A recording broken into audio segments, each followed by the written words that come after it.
Sebastian of Portugal was King of Portugal from 11th of June 1554 to 4th of August 1578 and the penultimate Portuguese monarch of the House of Avars. He was the son of João Manuel, Prince of Portugal, and his wife Joanna of Austria. He was the grandson of King John III of Portugal and Holy Roman Emperor Charles V. He disappeared, presumably killed in action, in the Battle of Alcácer against the Sardians of Morocco. Sebastian I is often referred to as the desired, or the asleep, as the Portuguese people longed for his return to end the declining Portugal that began after his death. He is considered to be the Portuguese example of the king asleep in mountain legend, as Portuguese tradition states his return, in a foggy dawn, on Portugal's greatest hour of need. Sebastian was born shortly after 8 in the morning of the 20th of January 1554, the feast of Saint Sebastian, and he was given the saint's name in commemoration. The name Sebastian was highly unusual for members of any European royal family at the time. Accession as a minor. Sebastian was born heir apparent to the throne of Portugal, since his birth occurred 2 weeks after the death of his father. Soon after his birth, his mother Joanna of Spain left her infant son to serve as regent of Spain for her father, Emperor Charles V. After his abdication in 1556, she served in the same capacity for her brother Philip II of Spain. Joanna remained in Spain until her death in 1573, never to see her son again. Sebastian succeeded to the throne at the age of 3, on the death of his paternal grandfather King John III. Since he was still a child, a regency was necessary. It was handled first by his paternal grandmother, Catherine of Austria, and then by his great-uncle, Cardinal Henry of Évora. This period saw the continued Portuguese colonial expansion in Angola, Mozambique, and Malacca, as well as the annexation of Macau in 1557. Sebastian was a bright and lively boy. Contemporaries described him as fearless due to his great physical strength. Tall, slim, and blonde, he was brought up by his grandmother Catherine. She was a domineering woman who exercised firm control over her grandson. Obedient as a child, he became obstinate and impulsive in later life.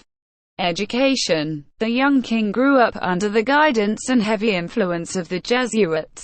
Alexo de Meneses, a military man of solid reputation and former tutor and guardian of Prince John, was appointed tutor to Sebastian by the boy's grandmother. Other teachers included the priest Luís Goncalves da Câmara and his assistant, the priest Amador Rebelo. His upbringing made Sebastian extremely devout. He carried a copy of Thomas Aquinas on a belt at his waist and was constantly accompanied by 2 monks of the Theatine order who were intent on preserving the king's innocence. As a child, Sebastian reportedly would react to visitors by running off into hiding with the monks until the visitors had gone. Marriage plans. Sebastian died young and did not marry. However, he was involved in some proposed marriage alliances. In particular, the Queen Dowager of France, Catherine de' Medici, nurtured a plan for a long time to marry her youngest daughter, Margaret of Valois, to Sebastian, a plan which was supported by Sebastian's maternal uncle, King Philip II of Spain, on occasion. Later, Margaret married Henry Bourbon, King of Navarre. Sebastian himself, however, put an end to that plan, declaring that he was unimpressed by the mild suppression of the Huguenot Protestants in France, and that he would not bind himself to the House of Valois until he had seen how the situation would develop. Later, he agreed, being persuaded by emissaries of the Pope, to marry Margaret in order to prevent her from marrying the Huguenot Henry of Navarre. By that time, however, the French king and his mother were already intent on Margaret marrying Henry. Sebastian's proposal was rejected, and Margaret married Henry in 1572. Sebastian was also offered his cousin Elizabeth of Habsburg, the daughter of Emperor Maximilian II. Sebastian himself made a proposal in 1577 to his first cousin Isabella Clara Eugenia, daughter of his maternal uncle Philip II of Spain. In the 21st century, some historians have claimed that King Sebastian was homosexual based on these three failed marriage attempts and his complete lack of premarital affairs. Later reign. During Sebastian's short personal reign, he strengthened ties with the Holy Roman Empire, England and France through diplomatic efforts. He also restructured much of the administrative, judicial and military life in his kingdom. In 1568, Sebastian created scholarships to assist students who wished to study medicine or pharmacy at the University of Coimbra. That same year he rewarded Indians in Brazil who helped in the fight against the French. The chief of the Temiminos Indians, Arariboya, was given lands near the Bay of Guanabara. In 1569, Sebastian ordered Duarte Nunes de Leão to compile all the laws and legal documents of the kingdom in a collection of leis extravagantes known as the Código Sebastianico. During the Great Plague of Lisbon in 1569, Sebastian sent for doctors from Seville to help the Portuguese doctors fight the plague. He created 2 hospitals in Lisbon to take care of those afflicted with the disease.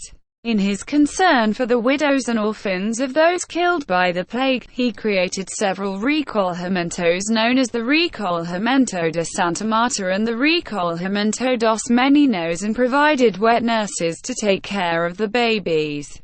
Legal reforms. Sebastian created laws for the military, the Lei das Armas, that would become a military organization model. Goa was attacked by a Pan-Asian alliance in 1570 during the War of the League of the Indies, but the Portuguese were successful in repulsing the assault. Also in 1570, Sebastian ordered that the Brazilian Indians should not be used as slaves and ordered the release of those held in captivity.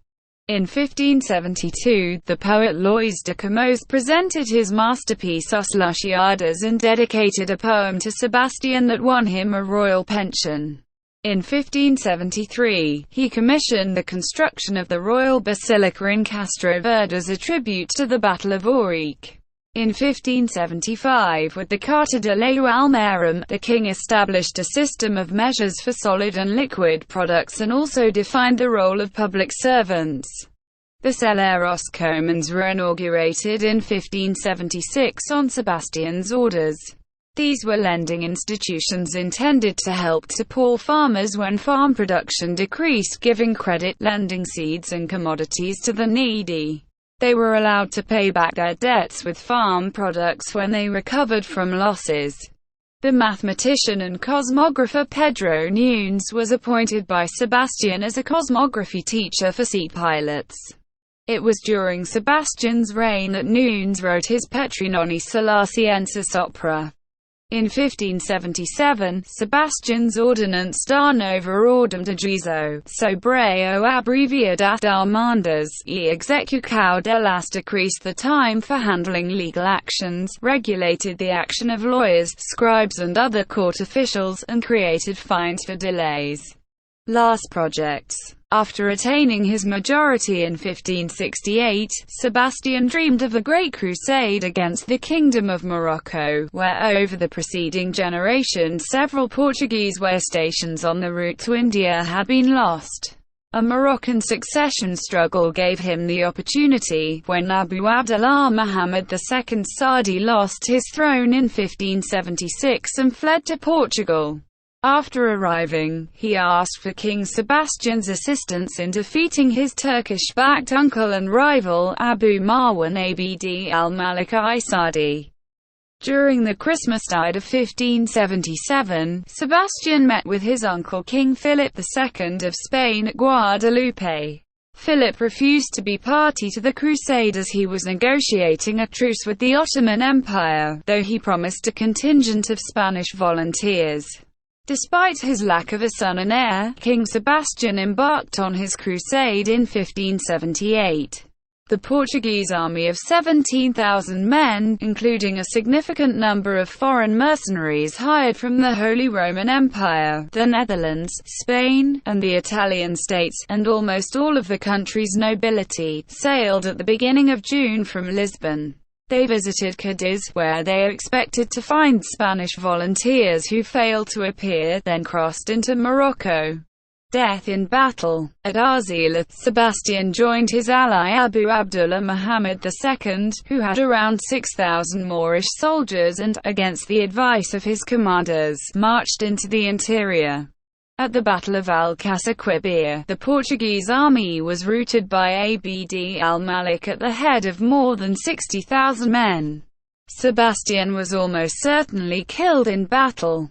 He was last seen riding headlong into the enemy lines. Whether his body was ever found is uncertain, but Philip II of Spain claimed to have received his remains from Morocco and buried them in the Jerónimos monastery in Belém, Lisbon, after he ascended to the Portuguese throne in 1580. The body could not be identified as Sebastian's, however, which left some people unconvinced of his death. Sebastian was succeeded as king by his great-uncle Henry, brother of his grandfather King John III. Death and legacy. According to Timothy Coates, he was not a remarkable and wise monarch, rather, he was an immature and headstrong youth. His insistence on continuing the reconquista into Morocco led not only to his death but ultimately to the end of the House of Aviz.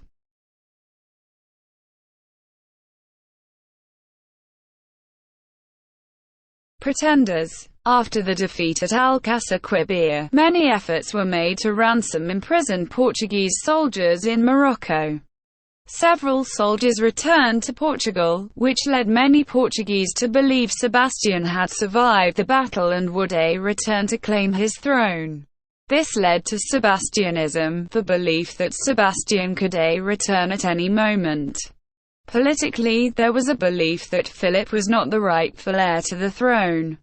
Subsequently, imposter pretenders appeared in Portugal who fraudulently claimed to be the king. During the time of the Iberian Union, between 1580 and 1640, 4 different pretenders claimed to be the returned King Sebastian. The last of these pretenders, who was in fact an Italian, was hanged in 1619, while another was obtained by the Spanish from Venice, tried, found guilty and hanged in 1603. In the long term, many myths and legends about Sebastian appeared, the principal one being that he was a great Portuguese patriot, the sleeping king, who would return to help Portugal in its darkest hour, similar to the Britain's King Arthur, the German Frederick Barbarossa or the Byzantine Constantine the 11th Palaeologus. He came to be known by symbolic names, O Encoberto, who would return on a foggy morning to save Portugal, or as O Deseado. These legends were vigorously promoted through the massive circulation of popular rhymes written by Antonio Goncalves de Bandeira. Even as late as the 19th century, Sebastianist peasants in the town of Canudos in the Brazilian Sertão believed that the king would return to help them in their rebellion against the godless Brazilian Republic. Sebastian's life was dramatized in 1843 in the opera Dom Sebastian by the Italian composer Gaetano Donizetti. Belgian playwright Paul Dress also dramatized his life in the 1975 play Sebastian de Portugal ou Le Capitaine de Dieu. The legend of Sebastian's disappearance and alleged return is the basis for the popular song, A Lenda del Rei de Sebastião, by the Portuguese band Quarteto.